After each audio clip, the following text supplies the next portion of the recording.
Assalamualaikum, this is me Sanya in my channel Daily Life with Sanya. I hope everybody is doing well. So first things first, अगर आप लोगों ने मेरे channel को अभी तक सब्सक्राइब और नोटिफाई नहीं किया, do hit the subscribe button because I'm making everyday fun, engaging and informative videos for people in all walks of life. So if you're a student or a working professional or even a stay-at-home mom, I'm sure my channel has got something for you. You can also click on the bell icon to receive notifications of my upcoming videos. I'll be traveling in the near future and I'll be posting about that actively over here. So hopefully that can inspire some people. So coming towards the topic of today. Today we are discussing a relatively serious topic which is IELTS or the IELTS exam. इसकी full form है international English language testing system. ये वो exam है जिसको सुनकर अक्सर लोग intimidate, anxious या नर्वस हो जाते हैं क्योंकि उनको नहीं पता कि एग्ज़ाम को बुक कैसे करना है, कौन सा फॉर्मेट उनके लिए करेक्ट है, इसकी तैयारी कैसे करनी है और मोस्ट इम्पॉर्टेंटली अपना रिक्वायर्ड स्कोर कैसे अचीव करना है। So I'll be talking about all of that step by step in this video right over here. Everything that you need to know about IELTS is packed in this video. I'll also be sharing my experiences of taking the IELTS exam and how I got my desired score in my third attempt. So if you're one of those people who are considering to take the IELTS exam in the near future, I'm sure this video is going to be very helpful for you because I have packed this video with my insights of how I got the desired score CLB 9, which is one of the highest scores that one can achieve in the IELTS exam. अगर आपके friends या family में कोई ऐसे लोग हैं जो कि आइल्स एग्ज़ाम लेना चाहते हैं in the near future, please do share this video with them because I really believe that this can help people who are in the similar situation. I'm sharing a lot of practical tips and exam day tips in this video, so keep on watching till the end if you want to know my secret of how I got one of the highest scores in the IELTS exam. I'm sure अगर आप इस video तक पहुँचे हैं तो आप में से बहुत से लोगों को अंदाज़ा होगा कि IELTS एग्ज़ाम होता क्या है, लेकिन क्योंकि ये वीडियो मैंने बिगिनर्स के लिए भी बनाई है, वो लोग जिन्होंने आइल्स का नाम सुना हुआ है पर उनको नहीं पता कि what exactly the exam is about, या उनको नहीं पता कि उनको फ्यूचर में लेने की ज़रूरत पड़ सकती है कि नहीं। So I am going to cover this topic for them as well. जैसे कि मैंने पहले मेंशन किया, आइल्स की फुल फॉर्म है international English language testing system. थोड़ा सा लंबा नाम है। ये एग्ज़ाम एक स्टैंडर्डाइज फॉर्मेट के ऊपर कंडक्ट किया जाता है all over the world for students और प्रोफेशनल्स जो कि अपनी नेटिव कंट्री से निकल कर किसी दूसरी कंट्री जाकर एजुकेशन या एम्प्लॉयमेंट परस्यू करना चाहते हैं। टू बी मोर स्पेसिफिक, अगर आप किसी लेस डेवलप्ड कंट्री में हैं, फॉर एग्जांपल पाकिस्तान, इंडिया या बांग्लादेश, और आप किसी ज़्यादा डेवलप्ड कंट्री में जाना चाहते हैं लाइक यूके, यूएसए, कनाडा और ऑस्ट्रेलिया, तो you need to prove your English abilities. You need to prove that you can speak, write, read and communicate in English. आप रिस्पॉन्ड कर सकते हैं, आप लिख सकते हैं, आप अपना आर्ग्यूमेंट, अपनी थॉट्स प्रेजेंट कर सकते हैं इंग्लिश लैंग्वेज में। सो इस सब को प्रूव करने के लिए आपने एक स्टैंडर्डाइज एग्ज़ाम देना है जिसका नाम है आइल्स। आप इसको एग्ज़ाम भी कह सकते हैं और सर्टिफिकेशन भी कह सकते हैं। ये 2 साल के लिए वैलिड होती है। अगर आपने 2 साल पहले आइल्स दिया था और अब आप उसका रिज़ल्ट कहीं यूज़ करना चाहते हैं तो that want be valid any more, क्योंकि एक्सपायर हो जाता है 2 साल में। आपको एग्ज़ाम दोबारा से देना पड़ेगा। अगर तो आप किसी पाकिस्तान जैसी कंट्री से हैं और आप बाहर जाना चाहते हैं जॉब के लिए या पढ़ाई के लिए, तो आई एम 95% श्योर कि आपका प्रोग्राम आपको इंग्लिश प्रोफिशिएंसी प्रूव करने के लिए कहेगा। तो उसके लिए आपको आइल्स एग्ज़ाम देना पड़ेगा। आइल्स का एग्ज़ाम जो है वो एक सिग्निफिकेंट इन्वेस्टमेंट के ऊपर आता है। इस वक्त इसकी price as of now 52,200 rupees है, यानी कि आधा लाख है। प्लीज़ ऐसे मत जाइएगा आइल्स के एग्ज़ाम में। अगर आपने बुक कर लिया या आप देना चाहते हैं तो you need to be well prepared for it. मैं आपको ये नहीं कहूँगी कि अगर आपकी इंग्लिश बहुत अच्छी है तो आप कॉन्फिडेंटली जाकर एग्ज़ाम में बहुत अच्छा परफॉर्म कर सकते हैं। इसके सेक्शंस हैं, इसके फॉर्मेट्स हैं, इसकी टिप्स एंड ट्रिक्स हैं जो कि आपको पता होनी चाहिए। Don't be like this cat जो कि कह रही है कि मुझे किसी ने बताया नहीं था कि आइल्स का एग्ज़ाम मैंने तैयारी करके देना था। अगर तो आप अपने पैसों से दे रहे हैं या इवन अपने अम्मी अब्बू के पैसों से दे रहे हैं तो please don't waste your money like that. Be well prepared for the exam and only then appear for the exam. Okay, so who is it for? As I said before, if you are to pursue education or employment from a country like Pakistan to a more developed country, you need to prove your English abilities, and for that purpose you have to take the IELTS exam. Specific requirements can obviously vary depending upon your program or depending upon your employer. लेकिन अगर आप बाहर जाना चाहते हैं, इस तरह की ड्रीम्स रखते हैं, तो मोस्ट प्रॉबेबली आपको आइल्स का एग्ज़ाम देना पड़ेगा। Do not let this become a hurdle in your dreams. I know a lot of people who had to move abroad और जिन्होंने IELTS एग्ज़ाम की तैयारी की और दिया उसके बाद ही वो बाहर जा सके. So do not let this become an obstacle in your dreams. Be well prepared for it. Use the tips, use the tricks, and then appear for the exam. Specific requirements can obviously vary depending upon your employer or depending upon your program. लेकिन अगर आप बाहर जाना चाहते हैं, इस तरह की ड्रीम्स रखते हैं, तो मोस्ट प्रॉबेबली आपको आइल्स का एग्ज़ाम देना पड़ेगा. Do not let this become a hurdle in your dreams और in your journey. Be well prepared for the exam, know the right tips and tricks and you can excel this. इतना मुश्किल नहीं है. Moving on to sharing my experiences with the IELTS exam, I make sure to cover topics जिनके ऊपर मेरी अच्छी grip हो. मैं पिछले 2 साल में 3 दफ़ा आइल्स का एग्ज़ाम दे चुकी हूँ. My friends would call that I have an IELTS fever, क्योंकि मैंने इतने बार बार एग्ज़ाम दिया है. हर 2-3 महीने बाद I be in the process of booking my IELTS exam. And in the end, in the last attempt, I was able to achieve my desired score. I needed CLB 10 या at least CLB 9. I was able to land at CLB 9. So मैंने different bodies के through भी दिया है, मैं वो भी discuss करूँगी. एक चीज़ जो मुझे लगता है मेरे पहले रिज़ल्ट में did not work out for me. This is my first result जो मुझे लगता है आइडियल नहीं था, और मैं अपनी इंग्लिश लेवल को इससे बहुत ऊपर ग्रेड करती थी. जब ये रिज़ल्ट आया था तो मैं काफ़ी परेशान हो गई थी and I started doubting myself कि oh what did I do wrong. इसका सिर्फ रीज़न ये था कि I did not prepare well for the exam और मैं थोड़ा सा ओवर कॉन्फिडेंट हो गई थी.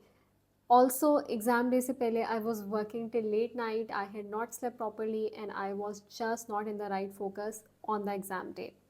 Compared to my next attempt, जिसमें I was able to get my desired score and perform pretty well in all of the sections as compared to my attempt before it.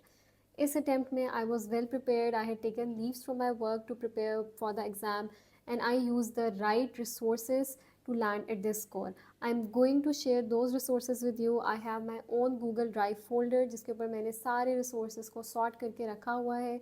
I'll try to make that folder public and share the link in the description. तो जो भी लोग इस video को देख रहे हैं या अगर आप अपने फ्रेंड्स के साथ शेयर करें, they'll have access to that folder lifetime and access the right materials for acing their IELTS exam. There are two different formats of the IELTS exam. एक को IELTS जनरल ट्रेनिंग कहते हैं और एक को IELTS एकेडमिक कहते हैं. ये जो स्क्रीनशॉट मैंने लगाई हुई है ब्रिटिश काउंसिल की वेबसाइट से है, मैं उसका लिंक भी डिस्क्रिप्शन में प्रोवाइड कर दूंगी, उसको आप लोग चेक कर लीजिएगा. It is one of the useful websites for getting other information on the IELTS exam. So IELTS academic जो है ये स्टूडेंट्स के लिए रिकमेंडेड है. अगर कोई भी पाकिस्तान से बाहर जाकर ग्रेजुएट या पोस्ट ग्रेजुएट स्टडीज़ परस्यू करना चाहते हैं तो उनको आइल्स एकेडमिक देना होगा. अगर तो वो आइल्स जनरल ट्रेनिंग देते हैं और फिर उसका रिज़ल्ट किसी यूनिवर्सिटी में प्रेजेंट करते हैं तो वो एक्सेप्टेबल नहीं होगा. अगर आइल्स आपने एम्प्लॉयमेंट या इमिग्रेशन पर्पसेस के लिए देना है तो you will be going for the IELTS general training format. अक्सर जगहों पे इसे GT शॉर्ट फॉर्म में लिखा होता है, तो GT का मतलब है general training. Don't be confuse with it. In terms of the level of difficulty, people say that IELTS academic is more difficult. मैंने दोनों दिए हुए हैं. IELTS academic मैंने back in 2016 दिया था, but I did not really do anything with it. वो result रखे रखे एक्सपायर हो गया. IELTS जनरल ट्रेनिंग जो भी मैंने रिसेंटली आपको स्क्रीनशॉट्स भी दिखाई थी अपने रिजल्ट्स की, वो सारी IELTS जनरल ट्रेनिंग की थी. दोनों अगर मैं टेस्ट फॉर्मेट्स को कंपेयर करूँ तो इसके अंदर स्पीकिंग और लिसनिंग का सेक्शन सेम होता है और जो रीडिंग और राइटिंग के सेक्शंस हैं उसके अंदर वेरिएशंस होती हैं. सो जो आइल्स एकेडमिक है उसके अंदर ज़्यादा एकेडमिक टॉपिक्स आते हैं, ज़्यादा इंटेलेक्चुअल या लिटरेरी टॉपिक्स आते हैं.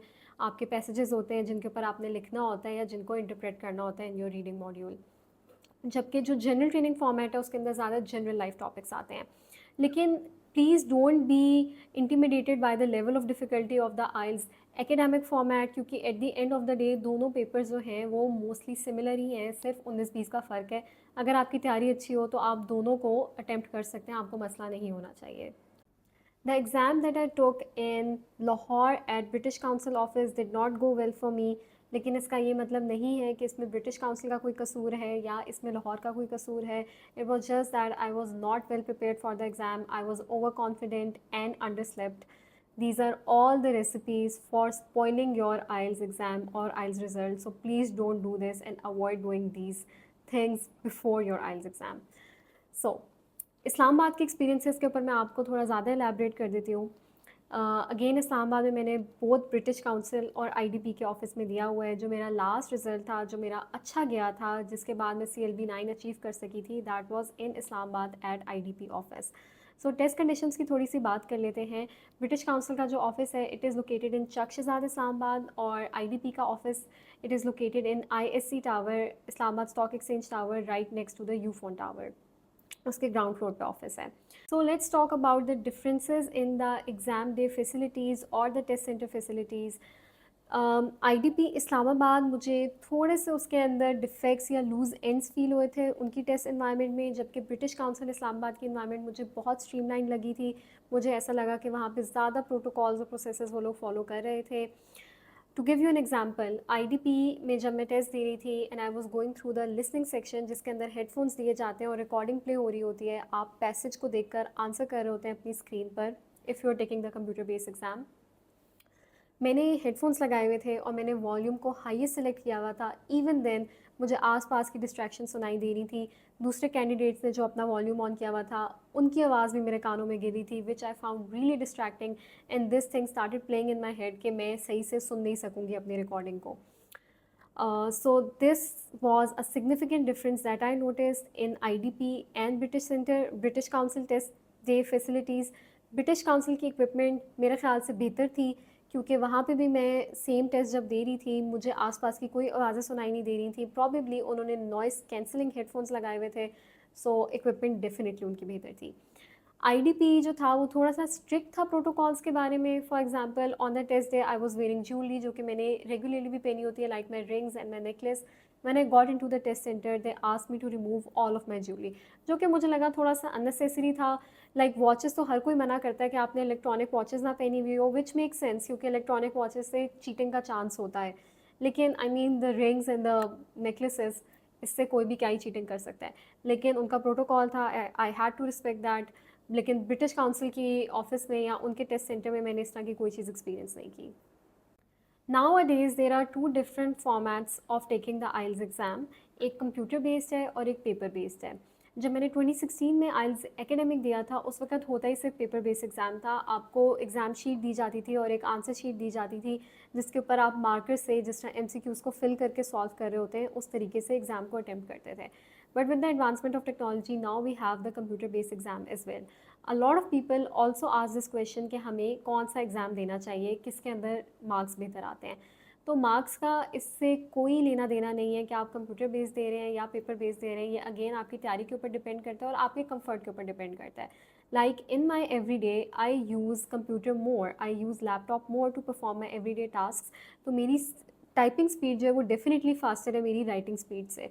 तो मैं कभी भी पेपर बेस्ड आइल्स एग्ज़ाम को प्रेफर नहीं करूँगी, क्योंकि मुझे लगता है मुझे लिखने में ही बहुत टाइम लग जाएगा। ऑल्सो अगर आप कंप्यूटर बेस्ड दे रहे हैं तो आपकी स्क्रीन के ऊपर वर्ड काउंट आ रही होती है। अगर आप राइटिंग सेक्शंस के बारे में बात करें तो राइटिंग टास्क 1 और टास्क 2 के अंदर आपको एक स्पेसिफिक वर्ड काउंट के अंदर क्वेश्चन को अटैम्प्ट करना होता है। तो अगर आप पेपर बेस्ड दे रहे हैं तो उस केस में आपको बहुत अच्छा पता होना चाहिए कि आप कितनी लाइन्स के अंदर कितने वर्ड्स अकोमोडेट कर सकते हैं, ताकि आपको बार बार गिनना ना पड़े, क्योंकि एग्ज़ाम डे में स्पेशली राइटिंग टास्क के अंदर टाइम इतना कम होता है और आपने दोनों क्वेश्चन को अटैम्प्ट करना होता है। सो कंप्यूटर बेस के अंदर एक ही आसानी है कि नीचे वर्ड काउंट आ रही होगी, आपको बार बार वर्ड्स को गिनना नहीं पड़ेगा। इसके अलावा it totally depends on your comfort level. शायद कोई पेपर बेस्ड एग्जाम के अंदर बेहतर परफॉर्म कर सके, तो I would suggest they go with the paper based format. अगर हम टर्न अराउंड टाइम की बात करें तो पेपर बेस्ड एग्ज़ाम जो है उसकी रिज़ल्ट कैलकुलेशन में डेफिनेटली टाइम लगता है, क्योंकि वो मैन्युअली कैलकुलेट किए जाते हैं। आई थिंक उसके अंदर 2 से 3 हफ्ते लगते हैं या शायद 10 दिन लगते हैं, आई एम नॉट श्योर। मैं लिंक प्रोवाइड कर दूंगी ब्रिटिश काउंसिल की वेबसाइट का और IDP की वेबसाइट का, आपको वहाँ पर एग्जैक्ट टर्न अराउंड टाइम आपके रिजल्ट का पता चल जाएगा if you are going for the paper based exam. जबकि अगर आप कंप्यूटर बेस्ड एग्ज़ाम देते हैं तो आपको 3 से 4 दिन के अंदर अपना रिजल्ट मिल जाता है। वेबसाइट के ऊपर मेरे ख्याल से 5 to 6 डेज़ लिखे होते हैं, but I have always found that the result comes earlier than that. You get the result if you are attempting the computer based format, you get the result in 2 to 3 or like 3 to 4 working days. This also brings me to highlight one important point. If you are in a hurry and you have to present your exam results somewhere, so please go with the computer based format, क्योंकि again उसका turn around time shorter है, आपको जल्दी results मिल जाएंगे। Paper base में थोड़ा सा time लग सकता है। Now I'm showing you how you can book your IELTS exam. Simply go over Google Chrome and type book IELTS exam. Let's say that I proceed with British Council for this time to book my IELTS exam. I'll simply click on their website. I'll accept all cookies. इस वक्त different tabs ऊपर नज़र आ रहे हैं. एक इनका home tab है, एक लर्न इंग्लिश है और एक टेक एन एग्ज़ाम है. Make sure that you are in the right tab which is take an exam. इस पेज के ऊपर आपको डिफरेंट इनकी सर्विसेज नज़र आ रही होंगी. I am just scrolling a bit to show you दो services, but at the moment these are not of interest to you. आपने इस वक्त अपना एग्ज़ाम बुक करना है, so you will go ahead with the first option which is take IELTS exam with the British Council. यहाँ पर आपको first option नज़र आ रही होगी बुक आइल्स ऑन पेपर और on a computer. So I am going to go ahead and click over it. It will take a few seconds to load. Again, accept all the cookies. यहाँ पर you can see there are two formats of the exam given. एक IELTS academic है और एक IELTS general training है. Let's say that I have to book IELTS general training. I'll go ahead and specify my city within Pakistan. For example, I'm in Islamabad. I'll type that and search for the exam slots available. इसने मुझे different calendar dates दे दी हैं जिसमें मैं अपना exam book कर सकती हूँ या स्लॉट्स देख सकती हूँ. सो फॉर एग्ज़ाम्पल मेरी सूटेबल डेट्स हैं फ्रॉम 2nd to 8th अक्टूबर. मैं वो रेंज सेलेक्ट करूँगी और देखूँगी कि कौन से एग्ज़ाम्स मेरे लिए अवेलेबल हैं. I search for the test. यहाँ पर इसने मुझे 2nd से 8th अक्टूबर में डिफरेंट डेट्स दे दी हैं जिसमें मैं अपना एग्ज़ाम बुक कर सकती हूँ. बाय द वे यहाँ पर मुझे देखने से पता चला कि इन्होंने दूसरे टेस्ट सेंटर्स भी शुरू कर दिए हैं. There is Gerry's office in Chak Shahzad, TMUC Islamabad and Paradise Complex on the expressway. So you can scroll and select the date which is most favourable to you. Let's say that I go with the first option.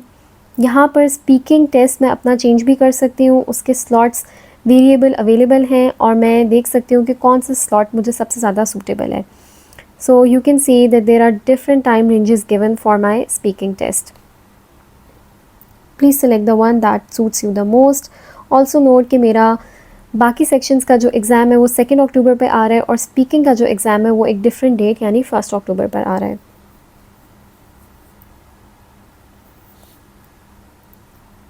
Let's say that I go with this option for now, which is at 1:30.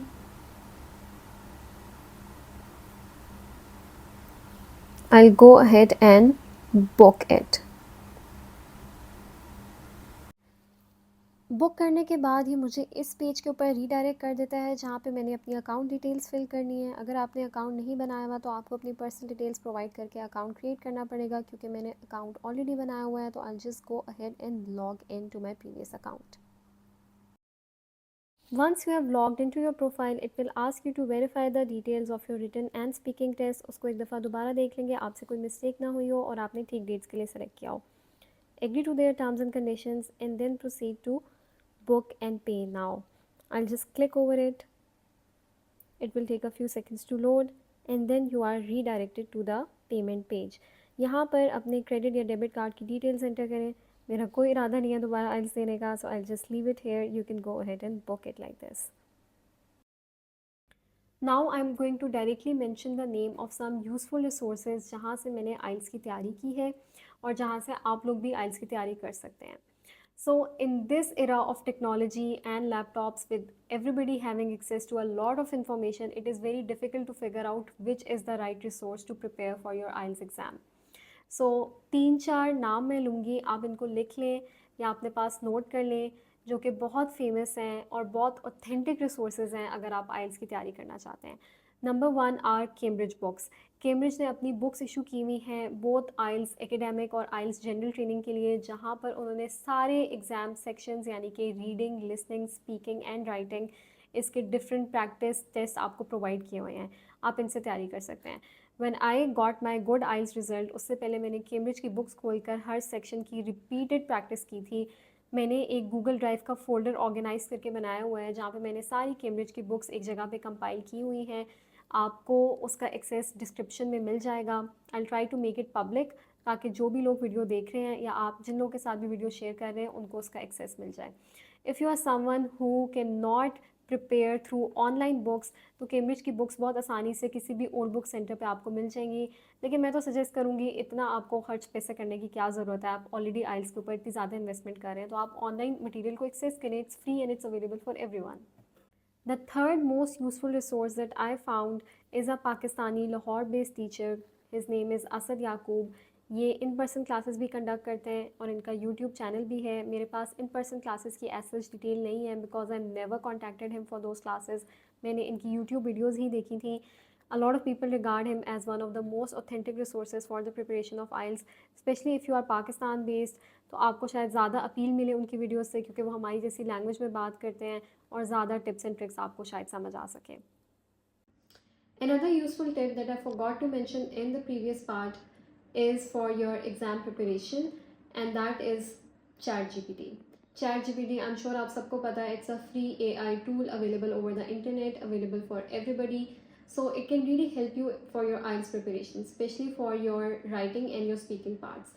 जो भी आपको लगता है common topic है जिसके ऊपर आपके लिए बोलना मुश्किल है, just give ChatGPT a prompt कि अगर ये क्वेश्चन आ गया तो मैं इसको आइल्स स्पीकिंग में किस तरह अटेम्प्ट करूँगा। It will give you a lot of different points और आप उसमें से कुछ पॉइंट्स अपने जहन में रख सकते हैं या उन कुछ पॉइंट्स को बोल सकते हैं फॉर्मेट करके।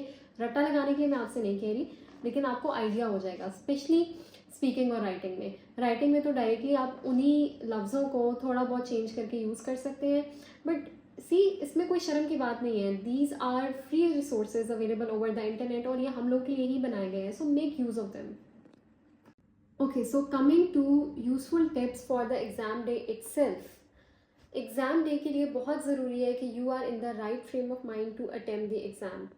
मैं एक दफ़ा ये कर चुकी हूँ कि मैंने प्रिपरेशन की थी but I was not well slept for the exam. मैं रात तक काम करती रही थी, I did not take leaves from my office and I was over confident क्योंकि मुझे लगा था कि आइल्स क्या चीज़ है, मैं तो कर ही लूँगी।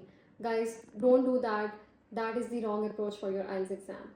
सो अगर आप ऑफिस से लीव्स ले सकते हैं, मैं तो आपको सजेस्ट करूँगी कि that if you are working please do take 2 or 3 days leaves before your IELTS exam. Be well prepared, be well rested. आपका एग्ज़ाम यूजली सुबह या दोपहर के टाइम पर होगा, तो आप नाश्ता या स्नैक्स लेके जाएँ। Don't go with an empty stomach because you won't be able to perform well.